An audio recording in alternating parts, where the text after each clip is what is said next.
So what are we going to do with the lab? You're going to do the lab at home. The lab is nomenclature, so it's a dry lab. You don't need anything for that.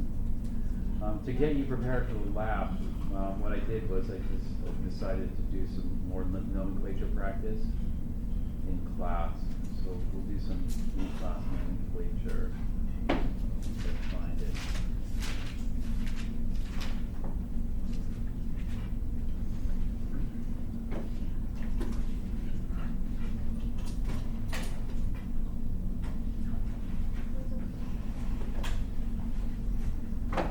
Have you heard of this guy, Dr. Bruce Lipton? Yeah, he's one of the stem cell pioneers, right, many years ago. But you know, I don't know much about him. But you know, there was just one. It was kind of interesting because I was listening to it. I just thought, okay, I'll listen to this. You know, how we are programmed at birth, that kind of stuff. I've been saying that before. So I thought this was kind of interesting because. Exactly, and you don't. That's just confidence or hard. Who do you think you are? And if that's the program you get, then 95% of the day you will sabotage yourself. And that's why poor people stay poor and rich people stay rich, because the program. 95%. He's saying, you know, because of his experience with stem cells, I'm cutting out a lot of the video here, but he said, you know, you take stem cells and genetically they're identical.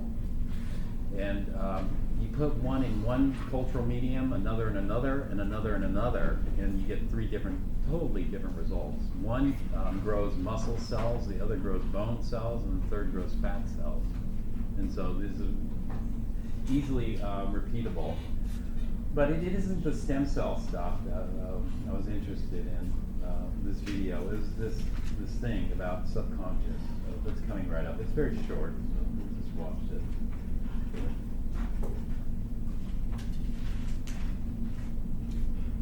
Percent of our life, it's the fact, comes from those programs in the subconscious.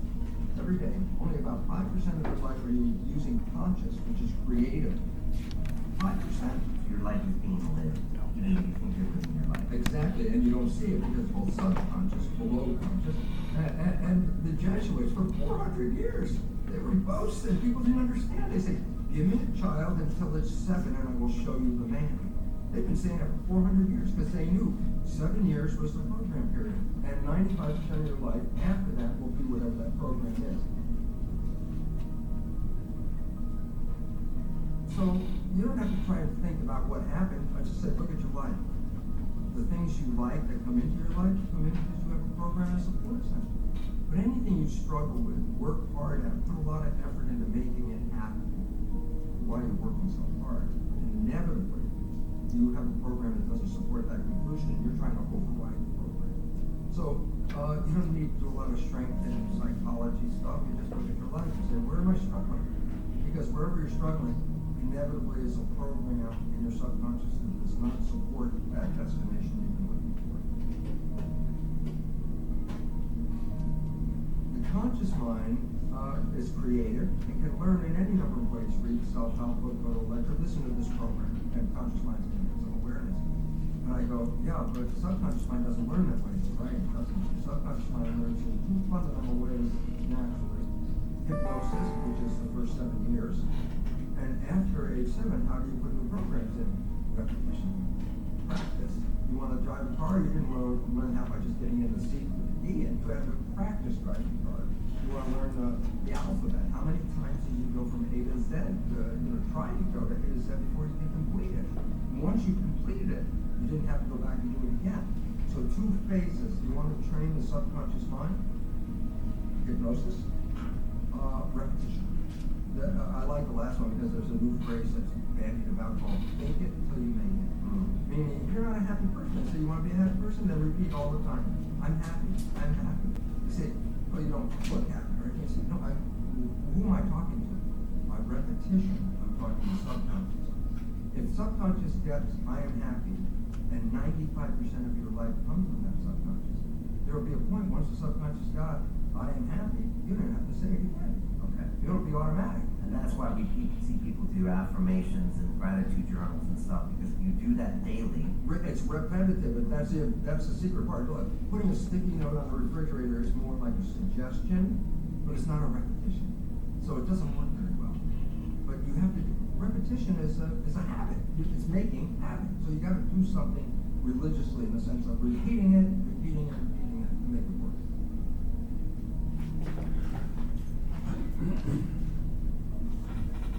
So that's work for me for getting things into the subconscious, repetition.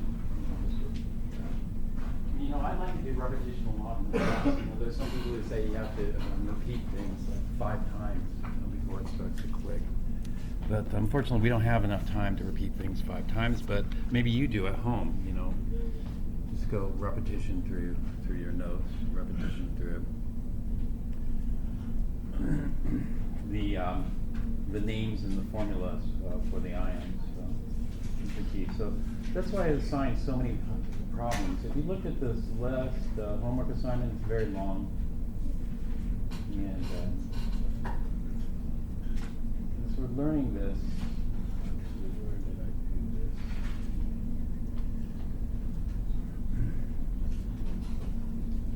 this? So we're learning nomenclature.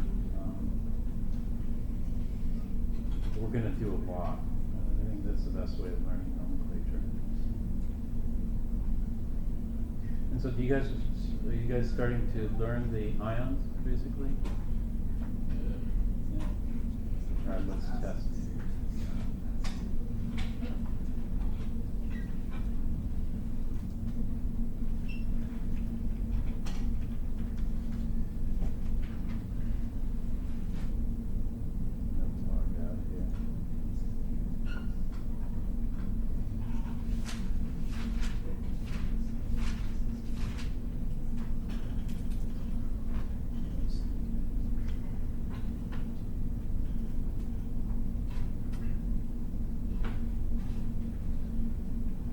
I signed almost all the blue problems into this. Let's go back to the beginning here.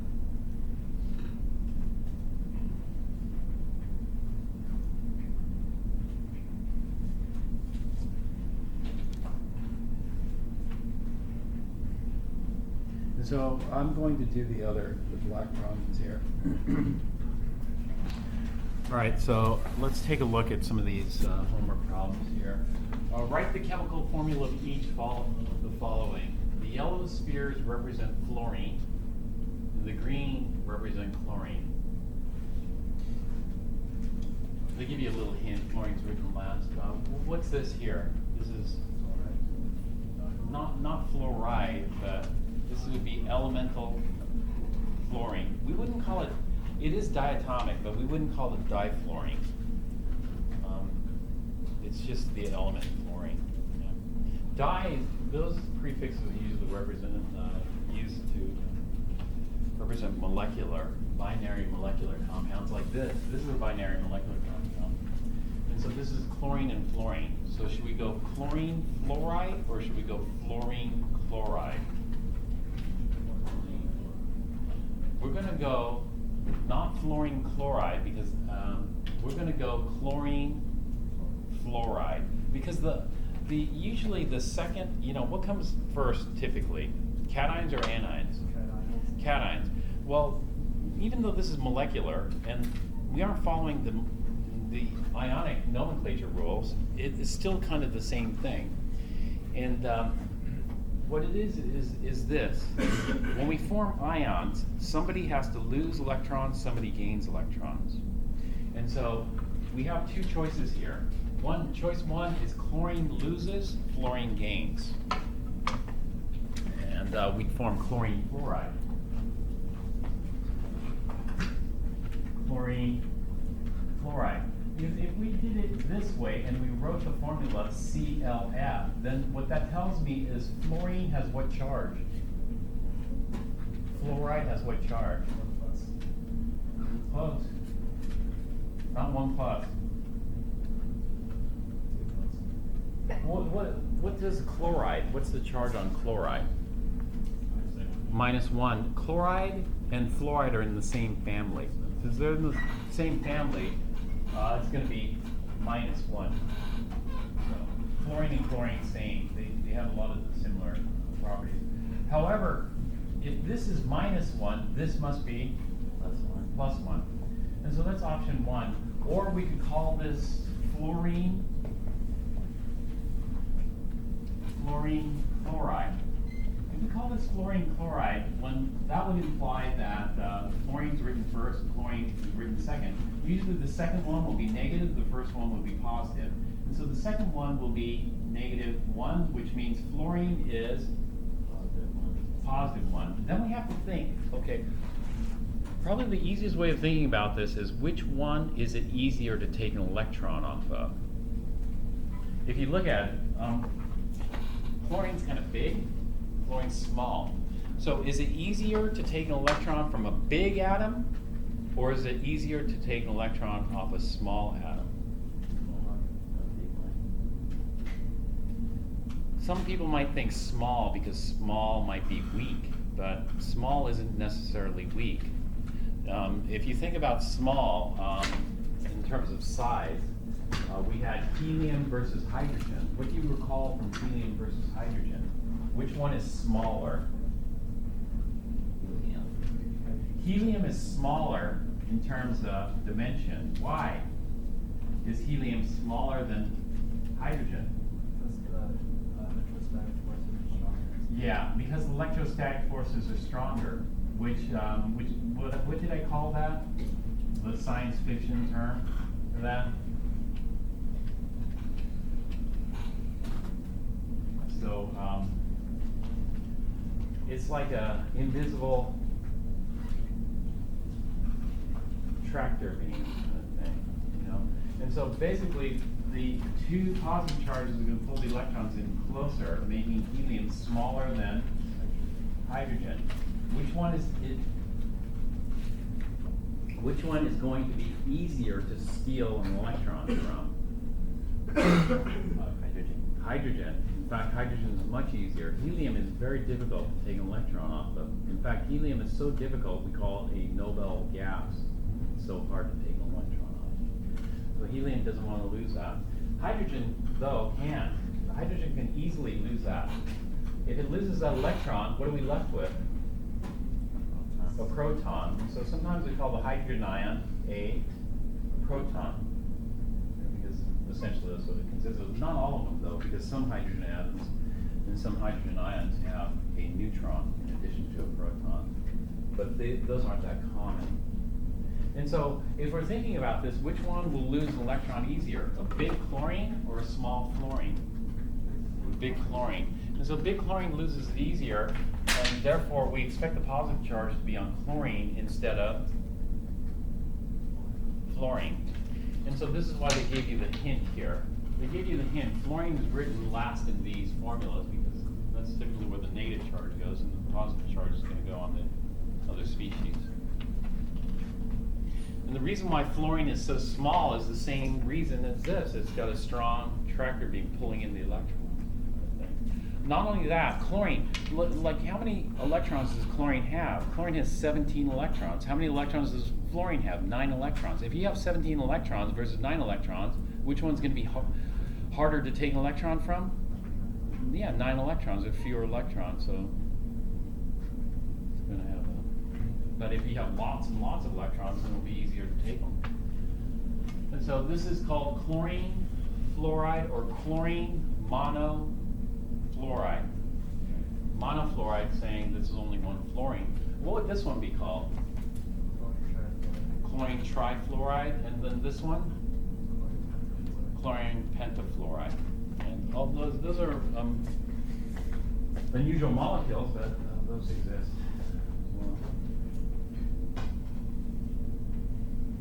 Number 3 and 4, we'll skip those.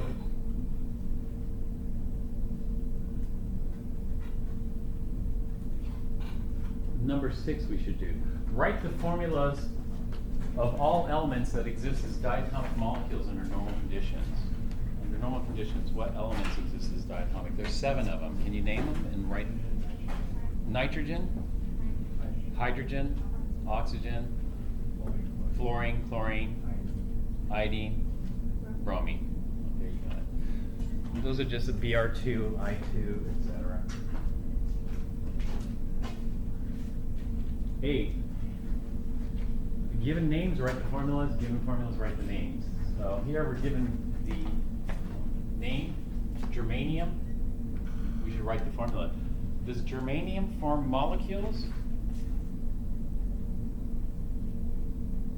What do you think?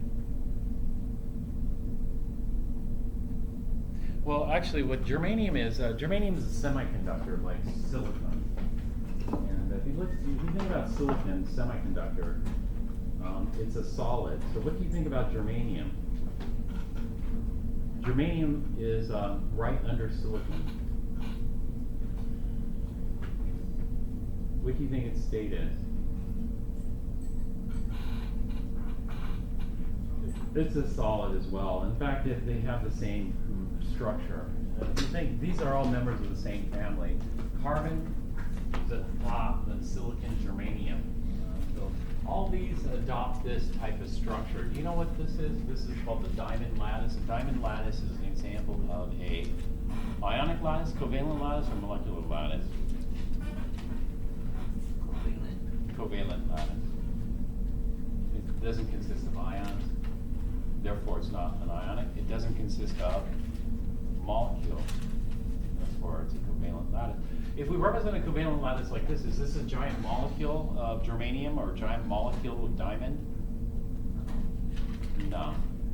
This just extends off in 3 dimensions. So the best way to represent germanium is just by its empirical unit. Its empirical unit would be a single GE atom, germanium atom.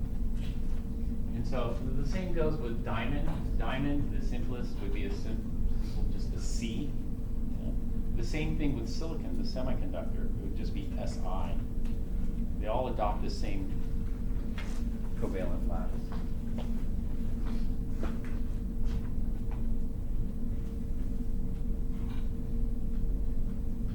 Fluorine.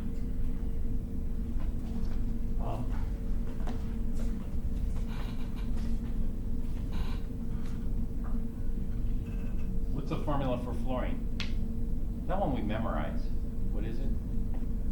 It forms molecules. And what's the formula for the molecules that it forms? F2. So fluorine's F2. Argon.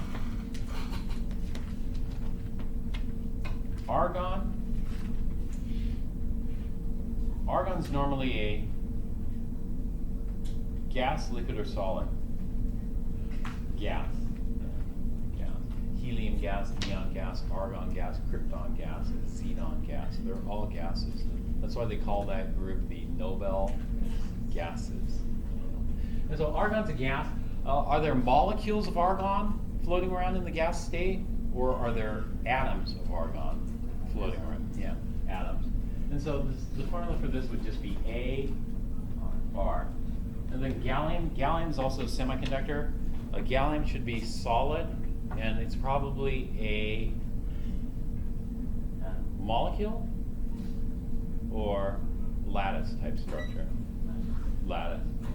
So we just write, gallium is the symbol Ga. All right, let's go on to number 10. O2. Name? Oxygen. Ca. Calcium. This is calcium metal. We have metallic lattices as well. Did I show you the metallic lattice already? Yeah. Ba. Barium, also metallic lattice. Who was asking me about? Oh, I forgot to answer the question. It was the morning class. So. Barium. Ag. Silver. Here we can see carbon. Carbon's on the right, so this is carbon. Probably, what do you think that is? Diamond? Or graphite? Graphite. Could be amorphous carbon. Charcoal. Silicon's on the bottom here. Tin and lead.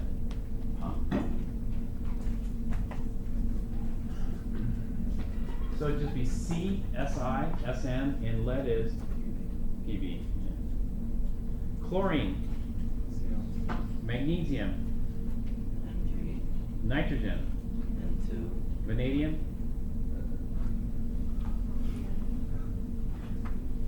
Vanadium is just a single letter for its symbol. What letter do you have? V. V. Is vanadium fixed charge or variable charge?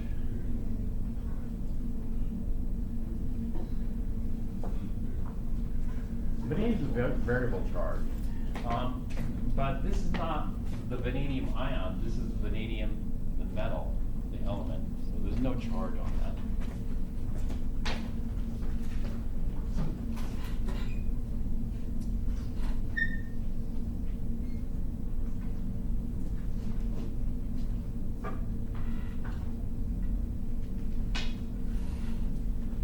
Let's take a look at CCl4. What rules would we use? Would we use a binary molecular, ionic, acid?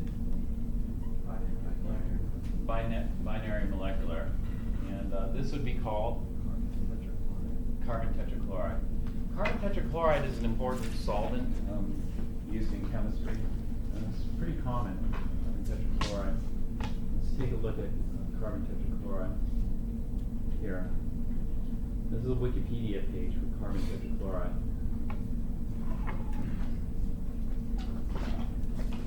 Carbon tet is halon 104 in firefighting. This is used to put out fires, but when you look at that, that looks like what?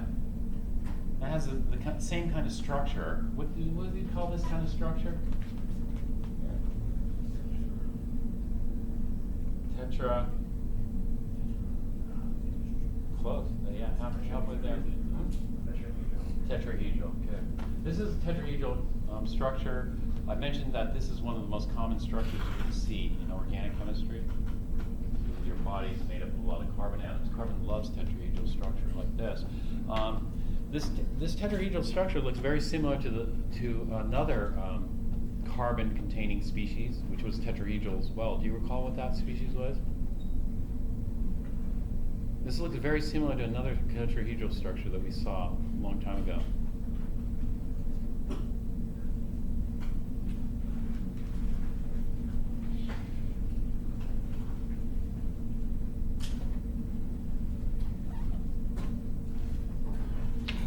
It's in our book. The other one was it's called carbon tetrahydride.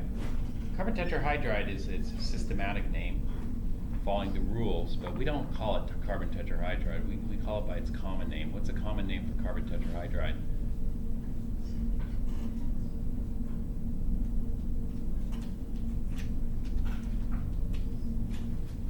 The common name for carbon tetrahydride.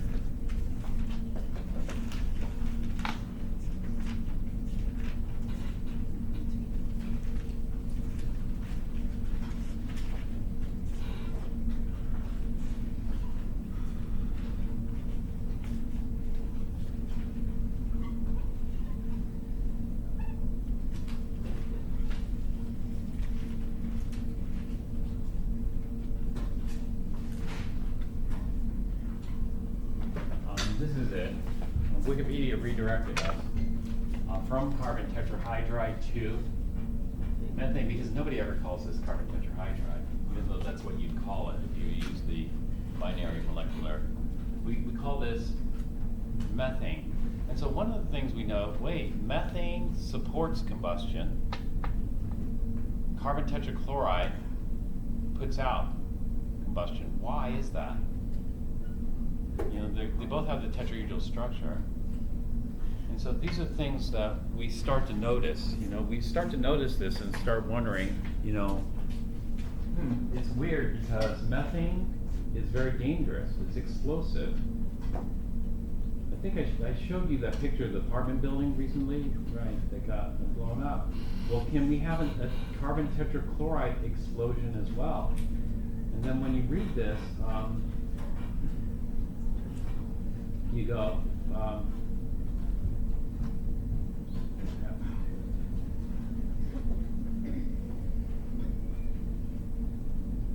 wrong tab here.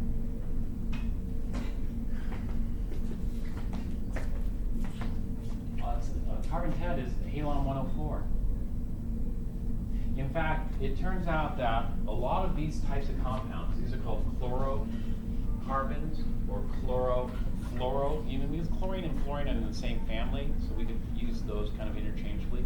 So if we have a chlorofluorocarbon or CFC, you know, they all behave similarly. None of the CFCs are flammable. You know that? You try to burn them, you think they'd burn because it kind of looks like methane in a way, right? But it's not. They don't burn. These do not burn. Well, since they don't burn, and they aren't very toxic either, you know. Well, methane isn't very toxic unless you asphyxiate yourself. But they aren't very toxic, and so that's why they were used for refrigerant. However, their use has been discontinued pretty much because of destruction of the ozone there. But carbon tetrachloride is still used. It's a liquid. It's not a gas. So one thing that's different than methane is it's a liquid. It's a colorless liquid like that.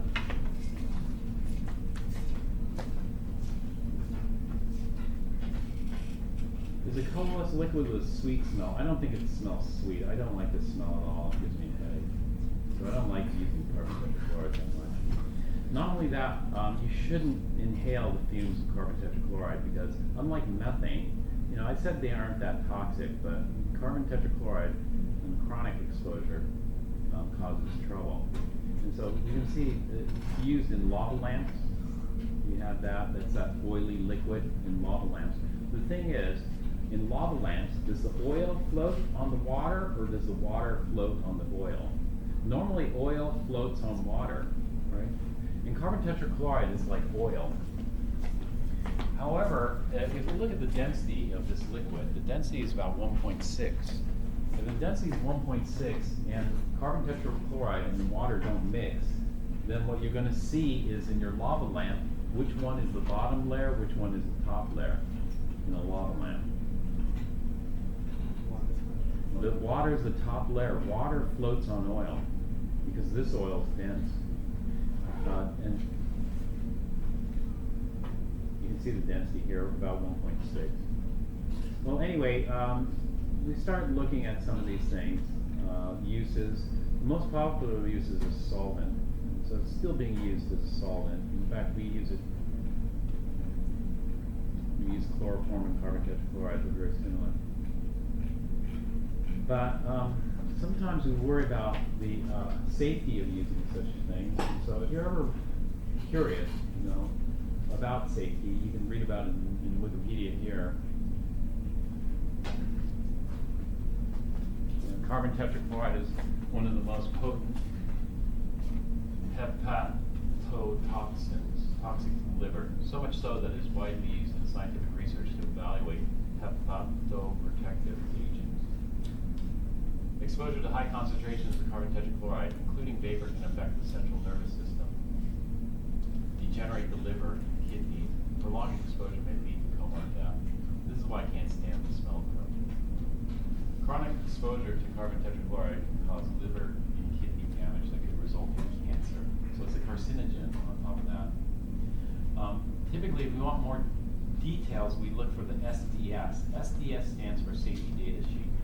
So let's take a look at the safety data sheet because it's gonna have a lot more information. Not just on health, but the safety data sheet. This is just general safety data sheet. The SDS for carbon tetrachloride will have a lot more information in addition to that. This is not the one I want.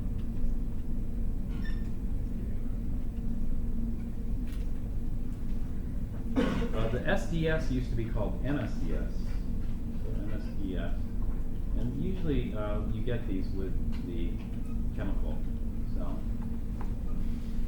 So if we take a look at a typical MSDS form for carbon tetrachloride here, and so it tells us some of the other names it goes by. Carbon tetrachloride, also known as tetrachloromethane, is clear colorless, non-flammable, halogenated organic liquid with a distinctive odor. Most organics are flammable. It's got this tetrahedral shape. This is an Bunsen fire extinguisher with halon on the floor. books available. Solvents for the reading. This is not the most informative MSDS. And so let's look at one, Sigma Aldrich. So this is much more thorough because the Sigma Aldrich is a huge chemical.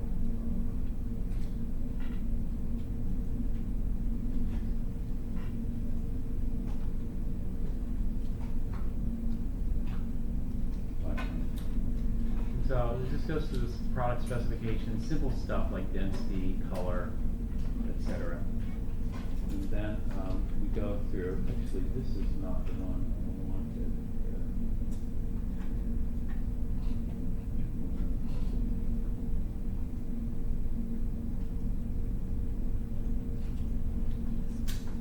Wow. Maybe I'll skip it.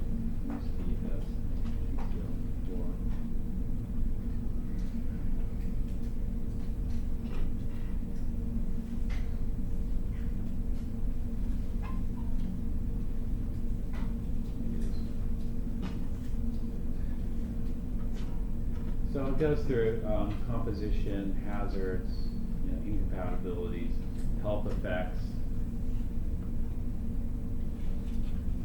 short-term, long-term, skin contact, eye contact, ingestion. Usually there are emergency contact numbers here at the beginning. Yeah, here, emergency contact numbers. 24-hour emergency contact. You've been exposed to it. And so normally when we're doing things with like carbon tetrachloride, we don't want to inhale any vapors. We want to avoid skin contact, so therefore we use gloves. But avoiding contact with the vapors is difficult. And so what we do when we're using chemicals like carbon tetrachloride is we do these in the hood. You know what the hoods are? In the lab, against the walls, there are a whole bunch of boxes. In those boxes, they have negative pressure, so they're continually sucking in air. And so if there are any vapors that are generated from carbon tetrachloride, they get sucked into the hood and then exhausted out. And so anything like this, we would do inside the hood. And you can see that the exposure limits are pretty low. NIOSH, occupational safety, 2 ppm, 200 ppm, OSHA peak 5 minutes. 25 ppm. You need proper ventilation for this.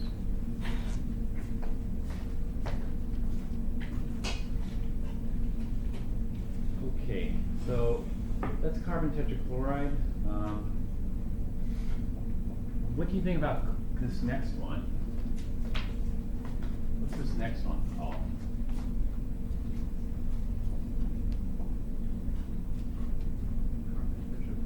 Carbon tetrabromide. What would you guess, solid, liquid, or gas? Let's take a guess.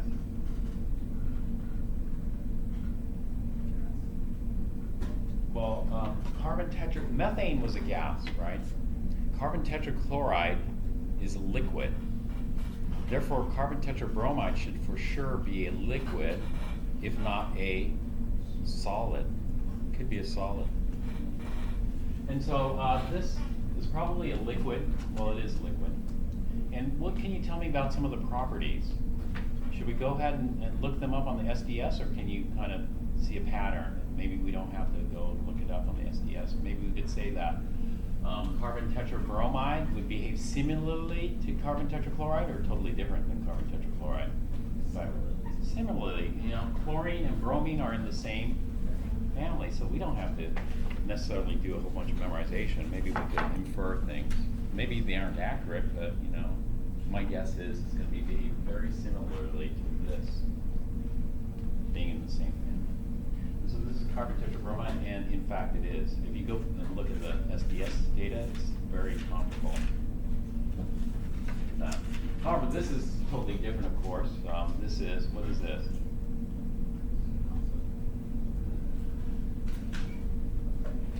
This one is called, what rules do we use? So how many sets of rules have we encountered? tell me how many sets of rules we've encountered. Two's close, but not two. Well, what are they? Binary molecular. I'm sorry? Ionic compounds. Acids.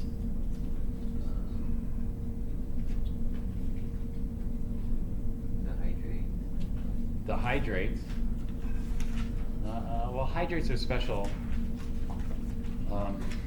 category of ionic compounds. So hydrates really aren't a category in itself because it's just an ionic compound and then adding water into the lattice. That's it. And so I really wouldn't classify that. I would say there are only three sets of rules. If the compound doesn't fit in those three sets, then we don't name it. There's another set of rules that probably apply to that. And so what set are we going to use for this? Binary molecular, and we call this nitrogen monoxide. Nitrogen monoxide, though, goes by a common name. Do you know the common name for nitrogen monoxide?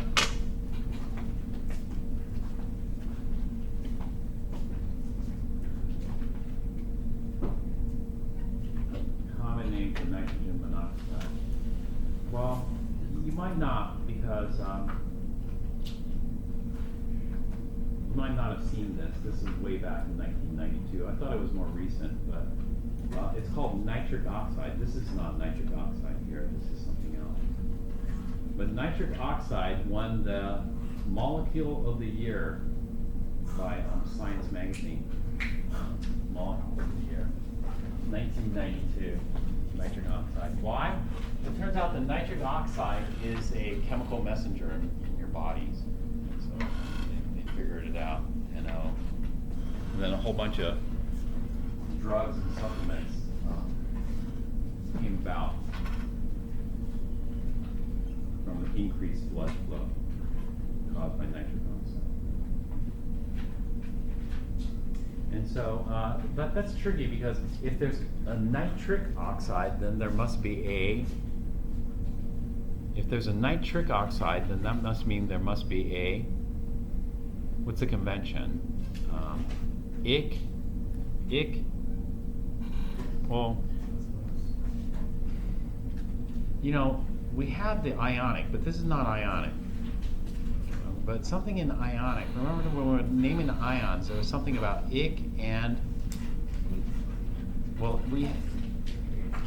that's for acids, but this is not an acid. The ick and the else, right? And so if this is nitric oxide, what is nitrous oxide? Have you heard of nitrous oxide? And so nitrous oxide is a little different.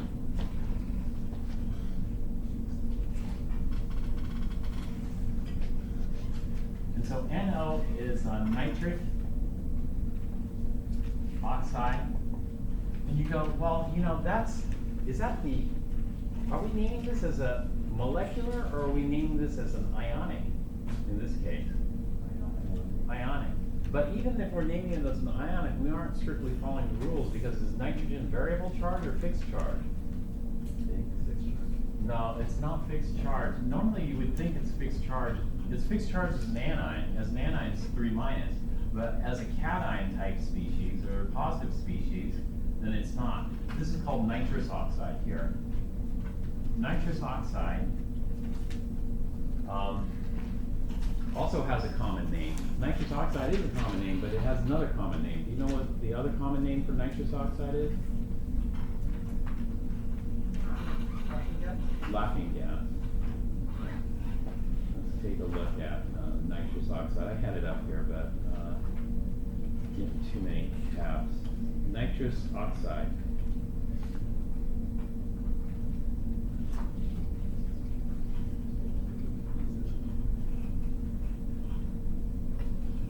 And so this is nitrous oxide N2O. That's been well known. You know, this is food grade nitrous oxide. Did you know, like in like whipped cream, they used to use nitrous oxide in those? You know, not me, but I had friends that would buy whipped cream bottles for the nitrous oxide. They stopped doing that, I think. Maybe they're still doing it. maybe they're like this. This is Dr. Syntax and his wife in an experiment with nitrous oxide. In fact, in the 1799, British upper class through laughing gas party. But you know, there's a risk, of course. It's not all fun. With it, remnants and recreational charges. Most people know nitrous oxide for its anesthetic effects, like this. How it's made, etc. But that would be great if there were only two, but there are more, you know. And so this is why we need other naming systems. For example, NO2. You know, this stuff you don't want to breathe. NO is poisonous. NO2 is also poisonous. NO2, do you know what that is? That's called nitrogen dioxide. So here we run out, and we just have the 8 als. This is called nitrogen dioxide, and nitrogen dioxide forms a brown layer of smog. So when you see a brown layer on smoggy days, that's nitrogen dioxide, brown gas. Then we have others, plus others. Altogether, these are called NOx, NOx. Have you seen NOx before, this word NOx? Yeah, NOx, it depends on how much you oxidize it. It depends on how much oxygen you burn it with. NOx are typically formed, you know, when you go for a smog check, right? When you go for a smog check, they check your car exhaust for NOx emissions. They check for NOx emissions because is it easy to burn nitrogen? No, it's very difficult, but can you burn it? Yeah, you can burn nitrogen in a high pressure, high temperature chamber called the combustion chamber of an automobile engine. And so you have these high temperatures. But when you do that, do you form a mixture of products or do you form a single product? Like when you were forming the soot, were you only forming the soot or were you also forming carbon monoxide and carbon dioxide? You're forming a mixture. And so this is what we got going here. And that's because nitrogen has a number of charges it can adopt. And so can you tell me what the maximum negative charge and the maximum positive charge of nitrogen is? Yeah, the maximum positive charge is +5. The maximum negative charge is -3. Good, good. And so let me ask you this. In NO2, what's the charge on nitrogen? You see here.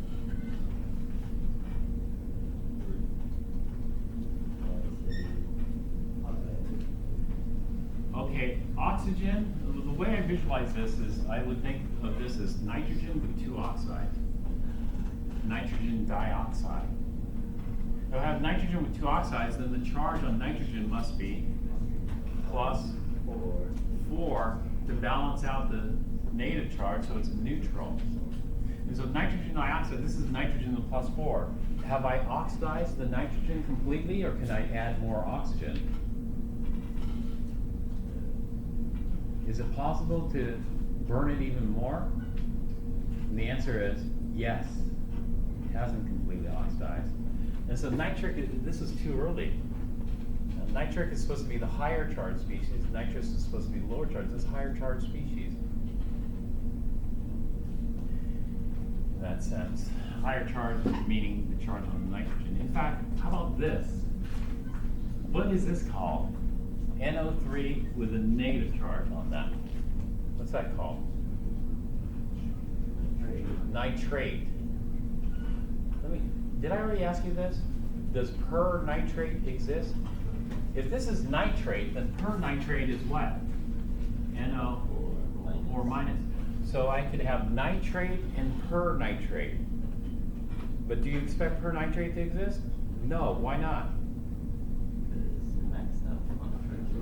Because the max positive charge is plus. The max positive charge on nitrogen is +4. not plus 7, not this number, it's plus 5. The max positive charge is plus 5, then in nitrate, what is the charge? So one way of visualizing nitrate is we have 1 nitrogen and 3 oxides. 1, 2, 3 oxides. And when I take the positive charge on nitrogen plus the negative charge, the total negative charge is going to be -6. This has to equal the net charge on this, which is -1. We have to have a leftover charge. And therefore, the positive charge must be plus 5.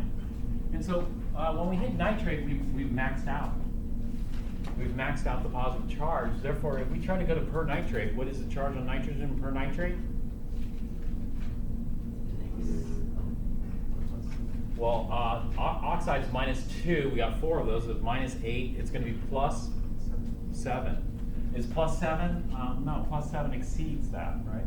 And so these are just observations. Of course, we want to understand the observations much better, but these are just observations that people have noticed, the patterns that people have noticed. You know, sometimes you don't notice these patterns until you start looking at it, you know, repetitively. When you look at it repetitively, then they start becoming more obvious, but when you first look at it, it's not obvious at all. But it's very tricky to see. And so per nitrate does not exist.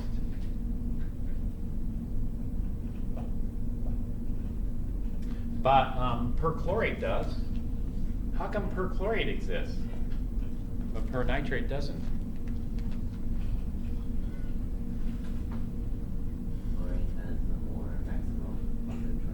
Yeah.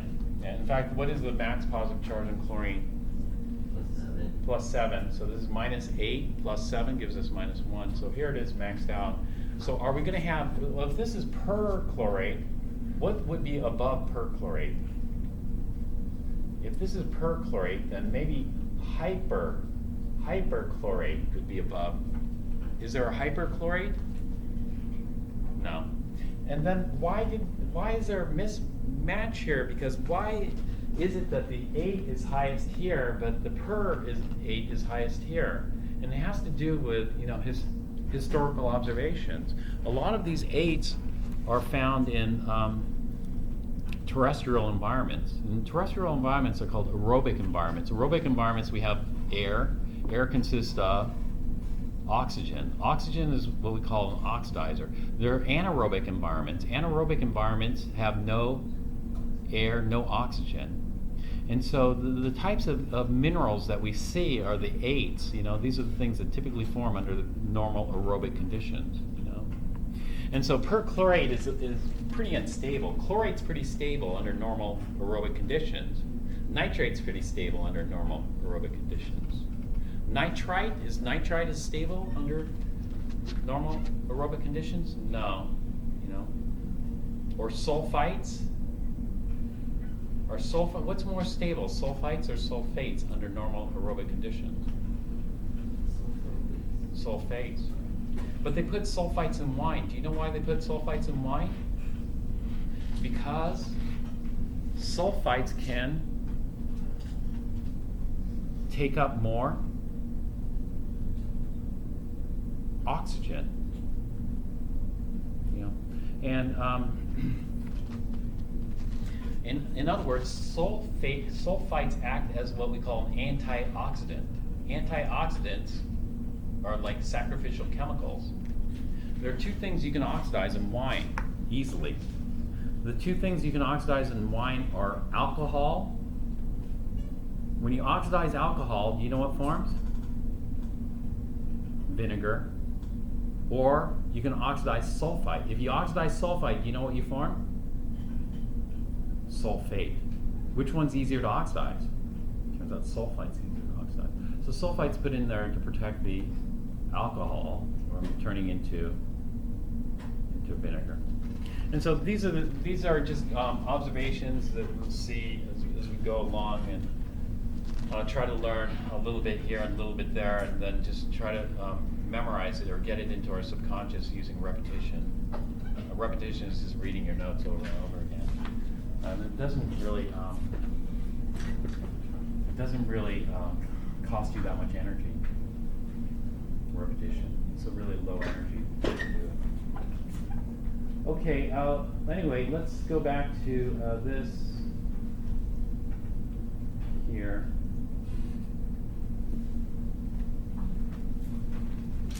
So we have nitrogen monoxide, or nitric oxide, and then we have this one.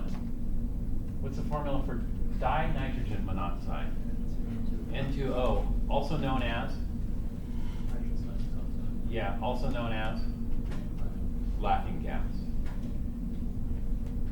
And then we have this.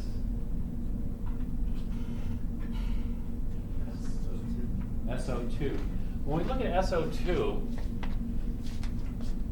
has that maxed out, or is there still room to go either way?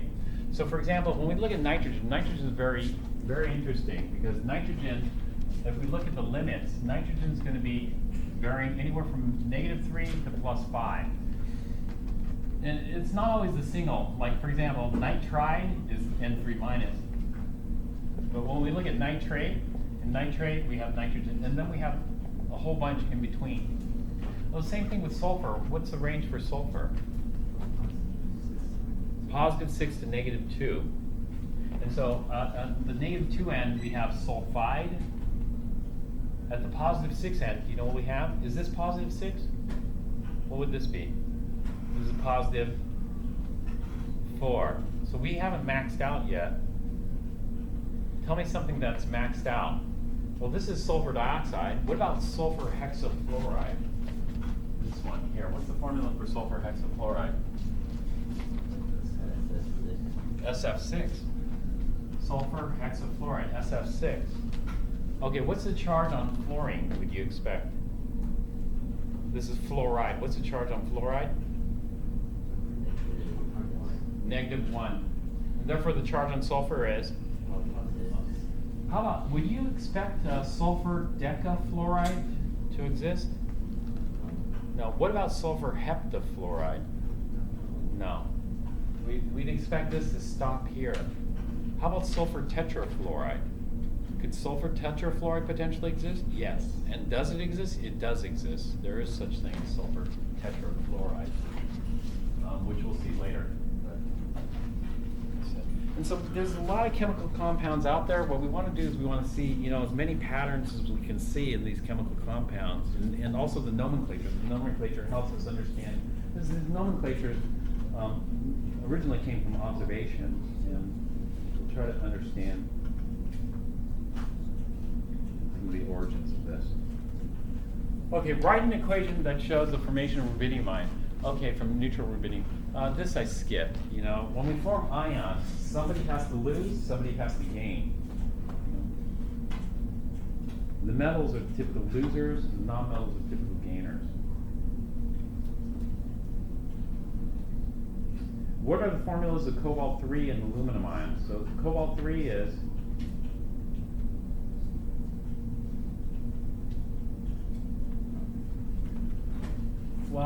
what's the symbol for cobalt?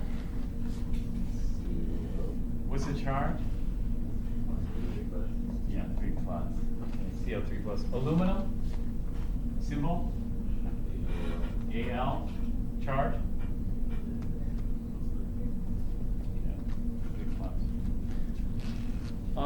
Interesting documentary I saw about aluminum. Aluminum used to be a very expensive metal. Did you know that? Because most of the aluminum, in fact, all the aluminum on Earth consists of, on the surface of the Earth consists of aluminum 3+, which is aluminum ion. Is aluminum ion the same thing as what you use for aluminum foil? No, not at all. And so making aluminum metal from aluminum ion is not easy, because the ore that they use is aluminum oxide. And aluminum oxide has a hardness of 9 on the Mohs hardness scale. Do you know why it has a hardness of 10 on the Mohs hardness scale? Diamond. So aluminum oxide is used in sandpaper and other applications for super hard material. It's not very reactive, so it's very hard to react that stuff chemically. And so it turns out the guy who the guy who figured out how to get the aluminum oxide to react ended up being the richest person at around the turn of the century in the world, something like that, because of that development. It's pretty interesting, this documentary. Yeah. Okay, what are the names of this Fe2 plus? Yeah. This is going to be, well, it's Fe3 plus. Is iron a variable or fixed charge? So yeah, that's going to be iron 3, Hg2 2 plus, mercury 1, good. Pb2 plus, variable or fixed charge?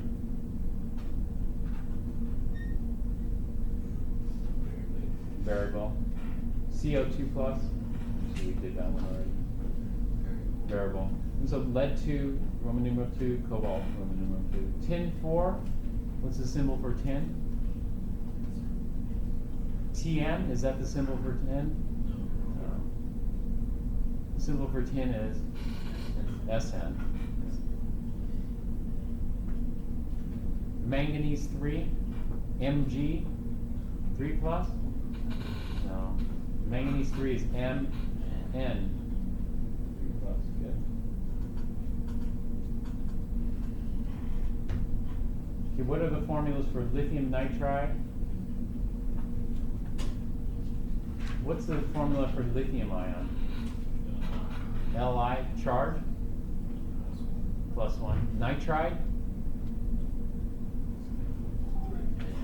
N3, positive or negative? Negative. N3 minus. Nitride. And so how many lithiums will I need to balance out the nitride? 3. And so normally when I do these, there are two ways you can do these. Like here I have lithium and nitride. The way I like to do it is just keep adding ions until they match. So here I just need one more lithium, and then we got a match. So here, a match meaning the total positive charge is equal to the total negative charge for a neutral compound. All compounds are neutral, so this is going to be Li3N. Ions, however, are not neutral, so this is not an ion, Li3N. Another way that people do this is by cross multiplying. And so what they'll do is they'll take the 1 here and the 3 here, and then use these as subscripts. We never write a 1, and so this is to be Li3N1 or just Li3N. You get the same answer there. All right, then we go to chromium 2 chloride. We'll finish up with this and then we'll take a break. Chromium 2, what's the formula for that? Cr charge. And then chloride, what's the formula? Yeah. And so we'll just do the same thing. It looks like we'll need 2 Cl minuses, therefore we'll have CrCl2. Would you call that chromium dichloride? No. Why not? Ionic. Why isn't this a molecular? Yeah, this is a metal. Molecular should have no metal. Okay, aluminum phosphide. And the aluminum phosphide is getting a little bit more complex. Aluminum we saw is 3 plus. What is phosphide?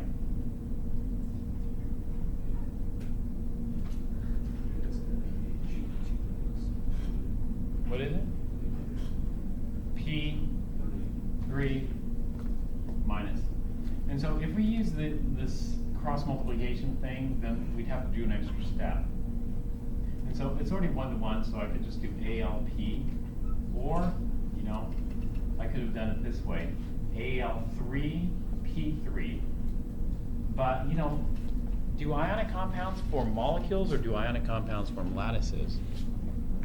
Lattices. If an ion compound forms a lattice, then do we represent it by some arbitrary ratio or the simplest ratio? Simplest. So we have to do one more step. We just do ALP. Simplify. On tin 4 bromide. Next. Tin 4 is SN 4 plus, and so the formula, can you just do it in your head? It's going to be SN BR 4. SNBR4. Correct.